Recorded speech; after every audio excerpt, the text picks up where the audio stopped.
सकते हैं ना प्लांट लाइफ लिख दो, उत्पत्ति लिखने वाला था लेकिन मैं लिख देता हूँ प्लांट लाइफ। प्लांट लाइफ और फौना जो होता है ना, फौना का मतलब होता है, फौना का मतलब तुम मतलब इंसान नहीं, तुम मतलब जानवर, मतलब इंसान भी तो जानवर ही है। तो यहाँ पे क्या हो जाएगा, प्लांट लाइफ, उसके बाद हम लिख सकते हैं एनिमल्स। एनिमल्स को अपन क्या कहते हैं, फौना कहते हैं। फौना कितना फौना है, ऐसा गाना है ना जो, तो वो उसी के लिए गाया था, फ्लोरा एंड फौना के लिए, ठीक है। तो ये हो गया फ्लोरा एंड फौना। अब अगर हम आगे बढ़े तो क्या कहानी हो रही है, if you look around you will be able to find that there are some animals and plants which are unique in your area, ठीक है। अगर अब हम इस चीज को समझे तो हमें देखने को मिलता है क्या कि हर जगह आपको different type of plants and animals देखने को मिलेंगे। जो हो सकता है कि जैसे राजस्थान में अगर आपको क्या देखने को मिल रहा है, ऊंट देखने को मिल रहा है, तो ऊंट आपको पहाड़ों पर देखने को नहीं मिलेगा। समझ में आ रहा है। तो फ्लोरा एंड फौना मतलब एनिमल्स और प्लांट्स दोनों ही डिफरेंट होते हैं एक दूसरे से, और different type of animal and plant आपको अलग अलग जगह पे देखने को मिलेगा which are unique in their area. In fact, India is one of the world's richest countries in terms of its vast array of biological diversity. Array मतलब magnitude, type के लिए अरेंज किया गया है। तो इंडिया उन देशों में से आता है जहाँ पे विभिन्न प्रकार के पेड़, पक्षी और पशु पौधे ये सब पाए जाते हैं, ठीक है। दिस इज पॉसिबली ट्वाइस और thrice the number yet to be discovered. और मजेदार चीज बता रहा हूँ, तो एक सोचो ना, कीड़े होते हैं छोटे वाले, है ना, उन कीड़ों में कितने करोड़ों प्रकार की प्रजातियां होती है। तो यहाँ पे वही बताया गया कि जितना वेजिटेशन और वाइल्ड लाइफ हमने देख लिया है, उससे 2 गुना 3 गुना तो अभी डिस्कवर ही नहीं हुआ है। कहीं डीप्स ओशियंस में आज कुछ ऐसी स्पीशीज होगी जिसको आज तक किसी ने देखा, कहीं घने जंगलों में ऐसे पेड़ों की प्रजाति होगी जिसके बारे में कोई नहीं जानता है। समझ में आ रहा है। तो ये वही चीज बताई गई है। तो दिस इज पॉसिबली ट्वाइस और thrice the number yet to be discovered. You have already studied in detail about the extent and variety of forest and wild life resources in India. Fine, ये छोटी class में पढ़ते हैं कितना ज्यादा vegetation और wild life है। You may have realised the importance of these resources in our daily life. और ये इतनी डाइवर्सिटी जो है पेड़ पौधे पशु पक्षी की, ये हमारी लाइफ के लिए बहुत इंपॉर्टेंट है, ठीक है। These diverse flora and fauna are so well integrated in our daily life that we take these for granted. समस्या यही होती है जीवन में, जो हमें बहुत आसानी से मिल जाता है हम उसकी कद्र करना छोड़ देते हैं, और यही हमारी सबसे बड़ी गलती होती है। समझ में मेरी बात। तो जैसे जैसे जैसे जैसे बड़ा अच्छा स्टेटमेंट मैंने पढ़ा था क्या, कि don't take things for granted, God will take that from you. तो ये टीचर ने बोला, तो स्टूडेंट पूछता है इज द गॉड बैड, भगवान छुड़ा लेंगे हमसे तो क्या भगवान खराब है। तो टीचर ने बोला the God is fair.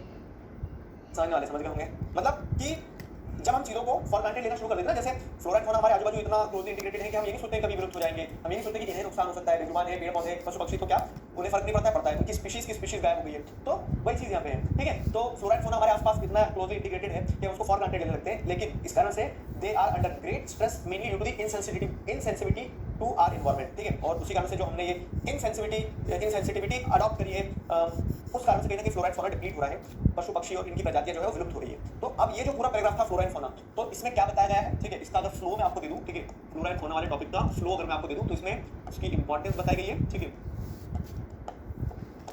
Importance बताई गई कि फ्लोरा एंड फौना है, इंडिया में डाइवर्सिटी है, बहुत सारा हमें डिस्कवर नहीं किया है, ठीक है, हमारी लाइफ कितनी इंटीग्रेटेड है, और कंसर्न रेज किया गया है कि हमने जब फ्लोरा एंड फौना को क्या कर लिया है, फॉर ग्रांटेड ले लिया है, तो उस कारण से क्या हो जाएगा, फ्लोरा एंड फौना को फॉर ग्रांटेड लेने से वो रिसोर्सेज हमेशा वैसे ही रहने वाले डिप्लीट हो जाएंगे। समझ में आया। तो ये दो चीज जो है इसमें दर्शाई गई इस पैसेज में। अब देखो चैप्टर जो है, चैप्टर बड़ा पैटर्न में चलता है, अगर पढ़ना सीख गए तो बेसिकली पहले इंट्रोड्यूस करा तुम्हें किस चीज से, forest and wild life resources से, बताया बायोडाइवर्सिटी क्या होता है, तो जो आपको देखने मिलता है different type of species of plants and animals which are diverse in their form and functions but they are closely integrated, they create a complex system of interdependence, और उसी को बायोडाइवर्सिटी कहते हैं। ये बायोडाइवर्सिटी इंडिया में विभिन्न रूप में देखने को मिलती है और खूब है, और यही बायोडाइवर्सिटी जो है, तो जब खूब है तो हमने उसको फॉर ग्रांटेड लेके इस कारण से वो खतरे में। अब क्या होगा, फ्लो मैच करना ना, चैप्टर का जो एक पैटर्न चल रहा है वो मैच करना। अब जब खतरे में है तो अगली चीज क्या आएगी, अब जब खतरे में है तो कंसर्न है, इशू है, अरे मान जा, ठीक है, कंसर्न है, इशू है, तो अब उसी इशू को क्या है, रिजॉल्व करने की जरूरत है, ठीक है। उसी इशू को रिजॉल्व करने की जरूरत है। उस इशू को रिजॉल्व कैसे किया जा सकता है, उसको रिजॉल्व करना है तो कंजर्वेशन के बारे में सोचना होगा, conservation of forest and wild life के बारे में सोचना होगा। समझ में आया। हाँ, एक बार और रिपीट कर दूंगा बाबू, 10 बार रिपीट करूंगा, बोलो तो सही, 10 बार रिपीट कर देंगे, पर पॉइंट बोलो तो सही। एक बार फिर से देखो क्या हो रहा है। हमने अभी तक क्या पढ़ा, चैप्टर का एकदम इनिशियल लेवल पढ़ा, फ्लोरा मतलब पेड़ पौधे, फौना मतलब पशु पक्षी जानवर इंसान। Flora and fauna are very essential and integral part of our society, वो चीज बताई गई। बायोडाइवर्सिटी फ्लोरा एंड फौना की डाइवर्सिटी को दर्शाता हुआ एक शब्द। बायोडाइवर्सिटी में आपको क्या समझ में आया, बायोडाइवर्सिटी में कि different types of plant flowers, ये सारी चीजें जो कि which are different in forms and function but they are closely interdependent, एक कॉम्प्लेक्स सिस्टम बनाते हैं, ठीक है। तो वो फ्लोरा फौना इतना डाइवर्स है, इतना सारा है हमारे देश में कि हम उसको फॉर ग्रांटेड ले लेते हैं, और इसी कारण से जो हमने इनसेंसिटिविटी डेवलप करी है, तो उस कारण से उसका डिप्लीशन हो रहा है। ये अभी तक हमने पढ़ा,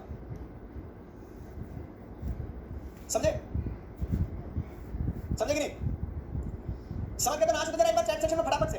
तो अब फ्लो समझ में आ गया कि खतरा है, तो खतरा है तो समस्या है, और हमें समस्या में नहीं, हमें समाधान पे फोकस करना है। तो conservation of forest and wild life in India is the next topic, मतलब लगा हुआ ये इस चैप्टर का मेजर टॉपिक है। यहां से क्वेश्चन बनते हैं। Conservation of forest and wild life in India. क्यों कंजर्वेशन की जरूरत है? क्योंकि देयर इज डिप्लीशन। क्यों कंजर्वेशन की जरूरत है? क्यों सोल्यूशन की जरूरत है? क्योंकि देयर इज प्रॉब्लम। समझ गए ना वो चीजें? स्नैपचैट इंटरडिपेंडेंसी मतलब क्या है? एक दूसरे के ऊपर निर्भर होना। इंटरडिपेंडेंसी का मतलब होता है एक दूसरे के ऊपर निर्भर होना। भाविका समझ आया? अरे मेरे बाप मान जाओ, जब मैंने दिया नहीं पोल तो कहां से आएगा? पोल बोल क्यों लगे हो? ठीक, कल 2 क्लास लेना मतलब लेना है। मैं टीचर हूं, तुम टीचर हो, पढ़ो चुपचाप। ऐसा चाटा मारेंगे ना कि इधर का कान उधर घुमा देंगे तुम्हारा। कल से स्कूल ओपन होगा से डर लग।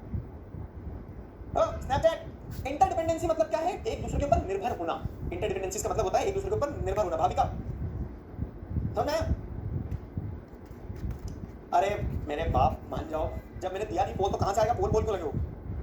ठीक, कल 2 क्लास लेना है मतलब लेना है। मैं टीचर हूं, तुम टीचर हो, पढ़ो चुपचाप। ऐसा चाटा मारेंगे ना कि इधर का कान उधर घुमा देंगे तुम्हारा। कल से स्कूल ओपन होगा से डर लग रहा है। स्कूल ही जाते हो ना, और कहीं जाते हो?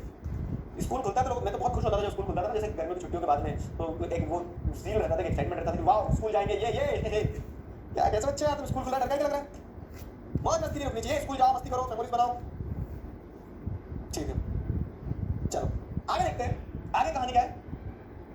Conservation in the background of rapid decline in wildlife population and forestry has become essential. तो conservation of forest and wild life in India is the next topic. Conservation मतलब उनका प्रोटेक्शन, उनको प्रिजर्व करना, उनको खतरे से बचाना जरूरी है क्योंकि खतरा है।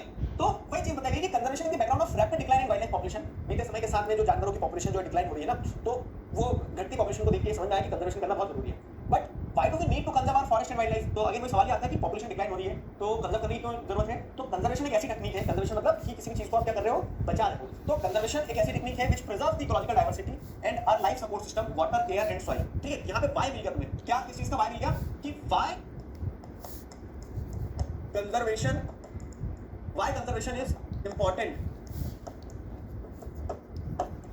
कंजर्वेशन क्यों महत्वपूर्ण है? तो कंजर्वेशन इसलिए महत्वपूर्ण है क्योंकि वो इकोलॉजिकल डाइवर्सिटी को, हमारे लाइफ सपोर्ट सिस्टम को, जैसे कि वाटर, एयर और सॉइल को क्या करता है? मेंटेन करता है, बैलेंस करता है, सपोर्ट करता है। सुना है जब हम चीजों को बचाएंगे, जब उसको संरक्षण करेंगे ना, कंजर्वेशन मतलब संरक्षण करना, जब उसका संरक्षण करेंगे तो ही तो हम सुरक्षित रह पाएंगे। वैसा वाला केस है। फाइन, ये सब बहुत बेसिक एनवायरमेंटल साइंस है जो आपने छोटी क्लास में बहुत बार पढ़ा है। ठीक है, इट आल्सो, जैसे ये हो गया बाय कंजर्वेशन का एक पॉइंट हो गया आपका। दूसरा क्या है कि जब आप कंजर्व करते हो ना किसी भी चीज में, जब आप संरक्षण करते हो, जब उसे बचाते हो, तो it also preserves the genetic diversity of plant and animal for better growth of species and breeding. ठीक है, तो जेनेटिक डाइवर्सिटी क्या होता है कि अगर मान लो एक मुर्गी है, वो मुर्गी जैसे होती है ना, मुर्गी छोड़ यार दूसरा गाय की बात करते हैं अपन। ठीक है, तो एक गाय, एक देसी गाय है, देसी ब्रीड है गाय की। अब लेकिन क्या हो रहा है, लोगों को बहुत ज्यादा दूध